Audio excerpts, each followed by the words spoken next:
कर्तव्यं दैवमान्तिकम् कौसल्या सुप्रजा रामपूर्वा सन्ध्या प्रवर्तते उत्तिष्ठ नरशार्दूल कर्तव्यं दैवमान्तिकम् उत्तिष्ठोत्तिष्ठ गोविन्द उत्तिष्ठ गरुडध्वज उत्तिष्ठ कमलाकान्त त्रैलोक्यं मङ्गलं कुरु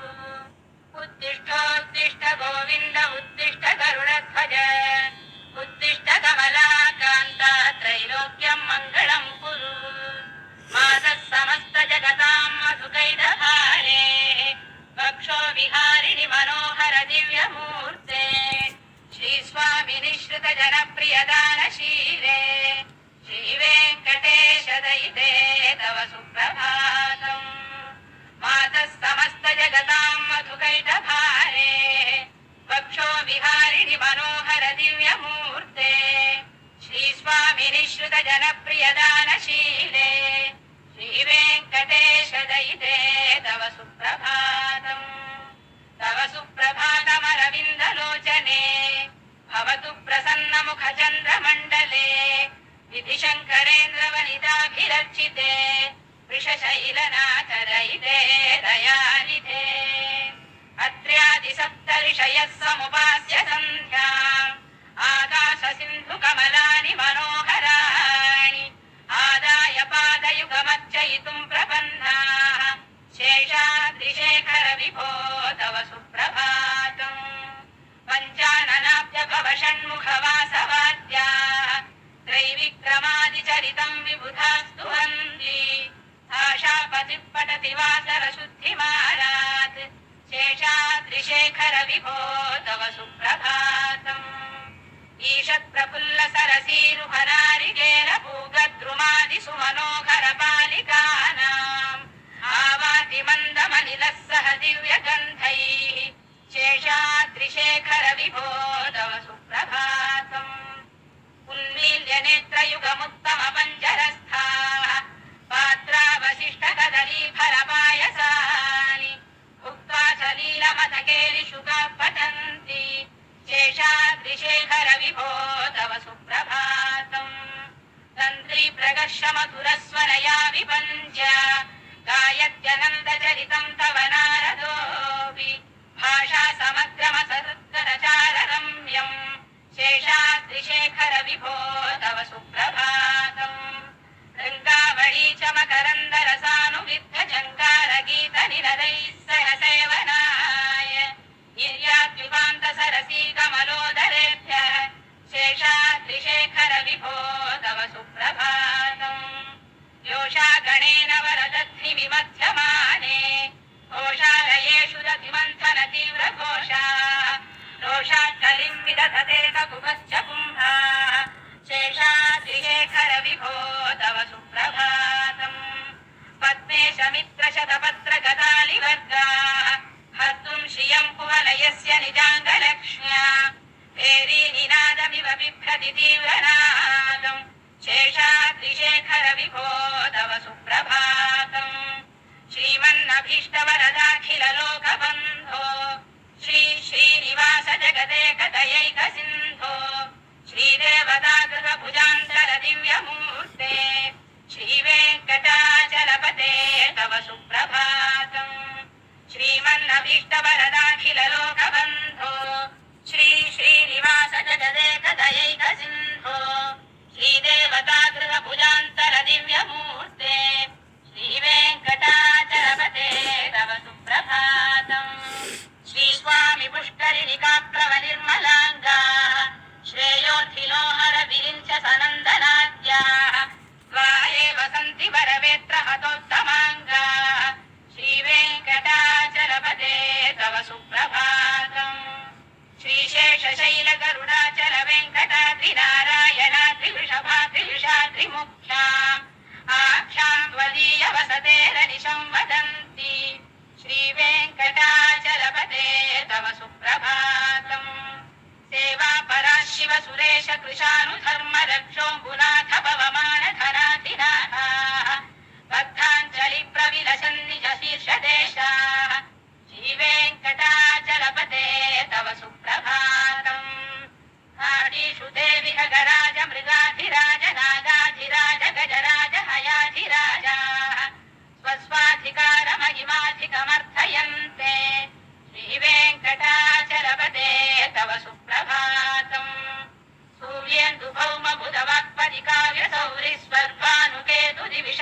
सूर्येन्दुभौमबुधवक्पदिकाव्यसौरिस्वर्भानुकेतुदिविषत्परिषत्प्रधानाः त्वद्दासदासचरमावतिदासदासाः श्रीवेङ्कटाचलपते तव सुप्रभातम् त्वत्पादधूलिफलितस्फुरितोत्तमाङ्गाः स्वर्गापवर्गजनपेक्षनितान्तरङ्गाः कल्पागमाकलनयाकुलतां लभन्ते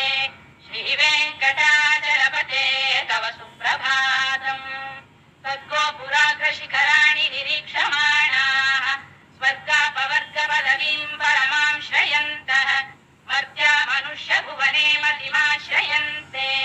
श्रीवेङ्कटाचलपते तव सुप्रभातम् श्रीभूविनायकदयादिगुणामृताब्धे देवादिदेव जगदेकशरण्यमूर्ते श्रीमन्ननन्तगरुडादिभिरर्चिताग्रे श्रीवेङ्कटाचलपते तव सुप्रभातम् श्रीपद्मनाभपुरुषोत्तमवासुदेव वैकुण्ठमाधव जनार्दन चक्रपाणे श्रीवत्सचिह्न शरणागतपारिजात श्रीवेङ्कटाचलपते तव सुप्रभातम् सन्दर्पदर्पहर सुन्दर दिव्यमूर्ते कान्ताकुजाम्बुरुहकुट्मललोलदृष्टे कल्याण निर्मल गुणाकर दिव्यकीर्ते श्रीवेङ्कटाचलपते तव सुप्रभातम् मीनाकृते कमठकोल नृसिंहवर्णिन् स्वामीन् परश्वत तपोधन रामचन्द्र शेषांश रामयदुनन्दन कल्किरूप श्रीवेङ्कटाचलपते तव सुप्रभातम् हेलालवङ्गघनसार सुगन्धितीर्थम् दिव्यं वियस्तरिति हेमघटेषु पूर्णम् कृत्वाद्यवैदिकशिखामणयः प्रकृष्टाः तिष्ठन्ति वेङ्कटपते तव सुप्रभातम् आस्वानुदेति विकचानि सरोरुहाणि सम्पूरयन्ति निनदैककुभो विहङ्गाः श्रीवैष्णवास्ततमर्थितमङ्गलास्ते धामाश्रयन्ति तव वेङ्कटसुप्रभातम् ब्रह्मादयः सुरवराः समहर्षयस्ते सन्तस्तनन्दनमुखास्तव योगिवर्याः धामान्तिके तव हि मङ्गलवस्तुहस्ताः श्रीवेङ्कटाचलपते तव सुप्रभातम् लक्ष्मीनिवास निरवद्य गुणैकसिन्धो संसारसागर समुत्तरणैकसेतो वेदान्तवेद्य निज वैभव भक्तभोग्य श्रीवेङ्कटाचलपते तव सुप्रभातम् लक्ष्मीनिवास निरवद्य गुणैकसिन्धो संसारसागर समुत्तरणैकसेतो वेदान्तवेद्य निज वैभव भक्तभोग्य श्रीवेङ्कटाचलपते तव सुप्रभातम् इत्थं वृषाचलपतेरिह सुप्रभातम् ये मानवाः प्रतिदिनं पतितुं प्रवृत्ताः तेषां प्रभातसमये स्मृतिरङ्गभाजाम् प्रज्ञां परार्थसुलभां परमां प्रसूते इत्थं वृषाचलपतेरिह सुप्रभातम्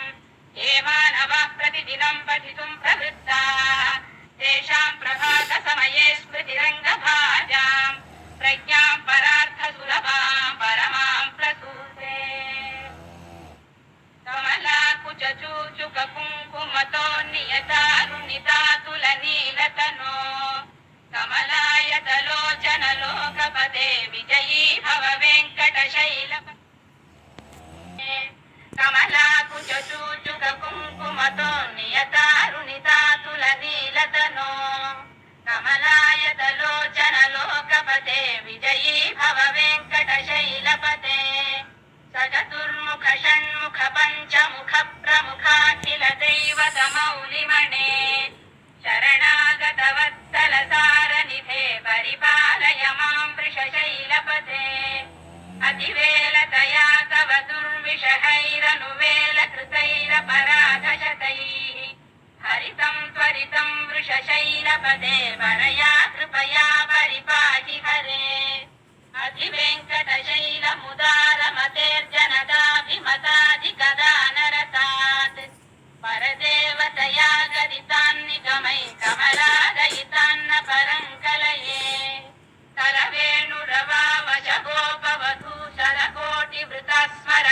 कोटि समात् प्रतिवल्लभिकाभिमतात् सुखदात् वसुदेव सुतान्न परं कलये अभिराम गुणाकर दाशरथे जगदेक धनुर्धर धीरमते रघुनायक राम रमेश विभो वरदो भवदेव दया जलधे अवनीतनया कमनीय करं रजनीकर चारु मुखाम्बुरुहं रजनीचर राजतमो मिहिरं महनीयमहं रघुराममये सुमुखं सुहृदं सुलभं सुखदं स्वनुजं च सुखाय ममोघशरम् अपहाय रघुत्वहमन्यमहं न कथञ्चन कञ्चन जातु भजे विना वेङ्कटेशं ननाथो ननाथः सदा वेङ्कटेशं स्मरामि स्मरामि हरे वेङ्कटेश प्रसीद प्रसीद प्रियं वेङ्कटेश प्रयच्छ प्रयच्छ विना वेङ्कटेशं ननाथो ननाथः सदा वेङ्कटेशं स्मरामि स्मरामि हरे वेङ्कटेश प्रसीद प्रसीद प्रियं वेङ्कटेश प्रयच्छ प्रयच्छ अहं दूरतस्ते पदाम्भोजयुग्म प्रणामे क्षयागत्य सेवां करोमि सकृत्सेवया नित्यसेवा फलं त्वं प्रयच्छ प्रयच्छ प्रभो वेङ्कटेश अज्ञानिना मया दोषानशेषान् विहितान् हरे क्षमस्वत्वं शेषशैलशिखामणे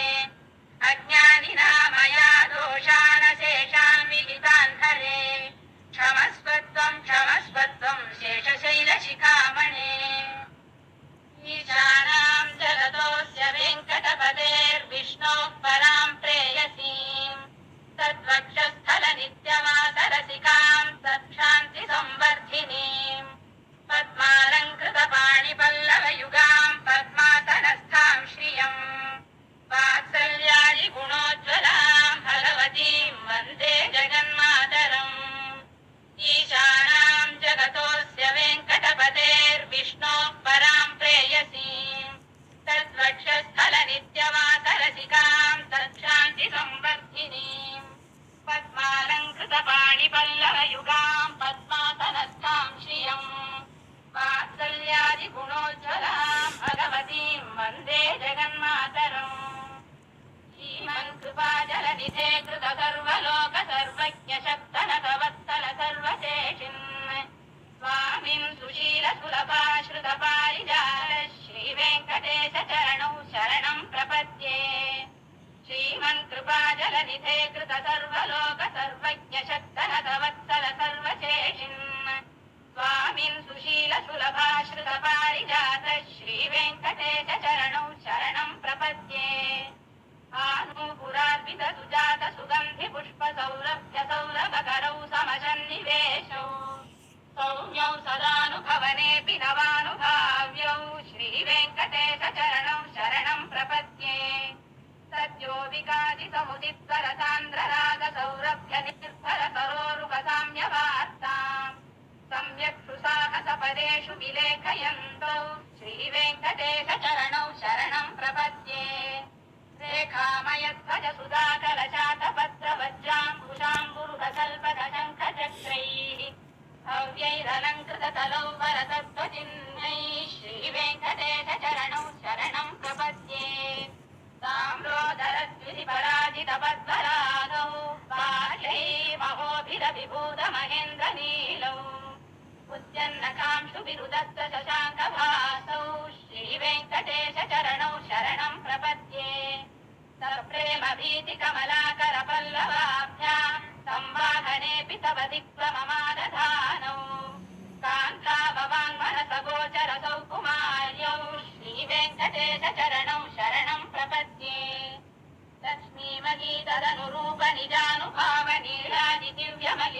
लक्ष्मीमगीतदनुरूपनिजानुभावनीलादिदिव्यमहिषीकरपल्लवानाम् आरुण्यसङ्क्रमणतक्किलसान्द्ररागौ श्रीवेङ्कटेशचरणौ शरणं प्रपद्ये शिवादिकिरीटकोटिप्रत्युक्तदीप्तनवरत्नमः प्ररोहैः नीराजनाविधिमुदारमुपादधानौ श्रीवेङ्कटेशचरणौ शरणं प्रपद्ये इत्युदित प्रशंसौ यौमत्थ उत्स इति भोग्यतयाप्युपासौ भूयस्तदेति तव पाणितलप्रतिष्ठौ श्रीवेङ्कटेशचरणौ शरणं प्रपद्ये पार्थाय तत्सदृशसारथिना त्वयैव यौ दर्शितौ स्वचरणौ शरणं व्रजेति भूयोऽपि मह्यमिगतौ करदर्शितौ ते श्रीवेङ्कटेशचरणौ शरणं प्रपद्ये मन्मूर्तिकार्यपणे विकटाटवीषु श्रीवेङ्कटाद्रिशिखरे शिरसि स्तुतीनाम् चित्तेऽप्यनन्यमनसां सममाहितौ ते श्रीवेङ्कटेशचरणौ शरणं प्रपद्ये अम्लानदृश्यरवनीतरकीर्णपुष्पौ श्रीवेङ्कटाद्रिशिखराभरणायमानौ आनन्दिताखिलमनोनयनौ तवैतौ श्रीवेङ्कटेशचरणौ शरणं प्रपद्ये प्रायप्रपन्नजनता प्रथमावगाह्यो मातुस्तनाविव शिशोरमृतायमानौ प्राप्तौ परस्परतुलामतुलान्तरौ ते श्रीवेङ्कटेशचरणौ शरणं प्रपद्ये तत्त्वोत्तरै सततसेव्यपदाम्बुजेन संसारतारकदयार्द्रदृगञ्चलेन सौम्योपयन्तु मुनिनामवदर्शितौ ते श्रीवेङ्कटेशचरणौ शरणं प्रपद्ये तत्त्वोत्तरै सततसेव्यपदाम्बुजेन संसारतारकदयार्द्रदृगञ्चलेन सौम्योपयन्तु मुनिनामवदर्शितौ ते श्रीवेङ्कटेशचरणौ शरणं प्रपद्ये श्रीशश्रिया घटिकया त्वदुपाय भावे प्राप्ये त्वयि स्वयमुपेयतया स्फुरन्त्या नित्याश्रिताय निरवध्य गुणाय तुभ्यं शान्तिं करो वृषगिरीश न जातु मह्यम्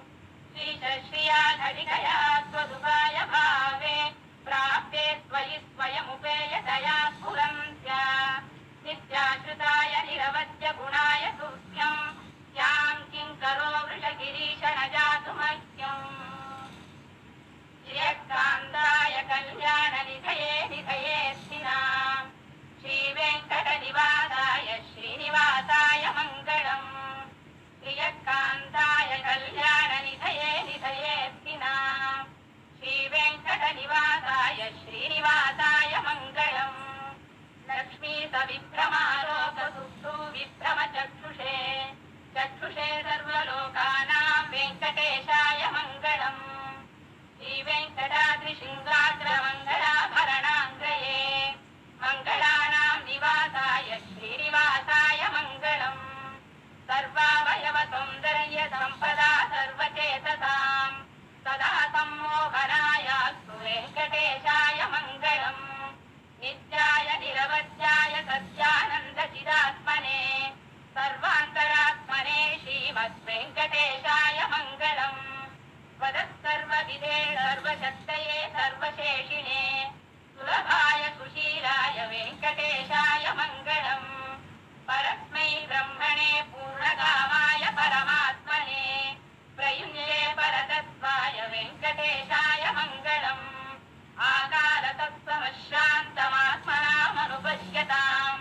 अधृत्यमृतरूपाय वेङ्कटेशाय मङ्गलम् प्रायस्थचरणौ पुंसां शरण्यत्वेन पाणिना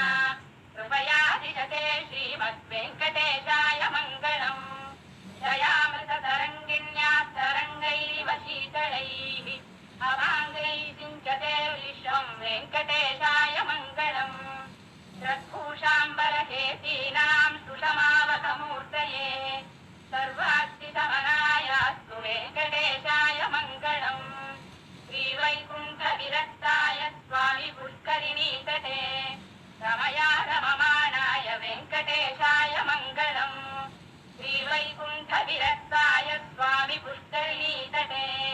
रमया रममाणाय वेङ्कटेशाय मङ्गलम् श्रीमत्सुन्दरजामातृमुनिमानसवासिने सर्वलोकनिवासाय श्रीनिवासाय मङ्गलम् मङ्गलाशासनभूषणाय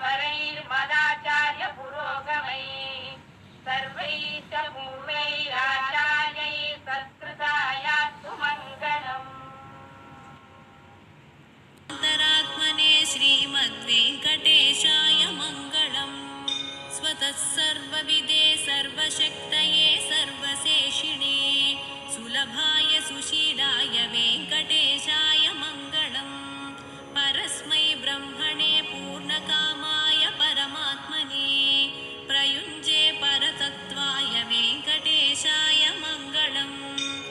आकालतत्त्वमश्रान्तमात्मनाममनुपश्यताम् अतृप्त्यमृतरूपाय वेङ्कटेशाय मङ्गलम्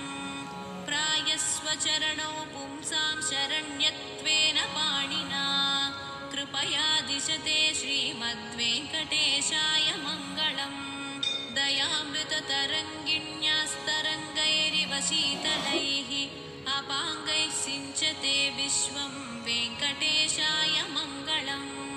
स्रग्भूषाम्बरहेतीनां सुषमावहमूर्तये सर्वार्तिशमनायास्तु वेङ्कटेशाय मङ्गलम् श्रीवैकुण्ठविरक्ताय स्वामि पुष्करिणीतटे रमया रममाणाय वेङ्कटेशाय मङ्गलम् श्रीवैकुण्ठविरक्ताय स्वामि पुष्करिणीतटे रमया रममाणाय वेङ्कटेशाय मङ्गलम् श्रीमत्सुन्दरजामातृमुनिमानसवासिने सर्वलोकनिवासाय श्रीनिवासाय मङ्गलम् मङ्गलाशासनपरैर्मदाचार्यपुरोगमैः सर्वैश्च पूर्वैराचार्यैः सत्कृतायास्तु मङ्गलम्।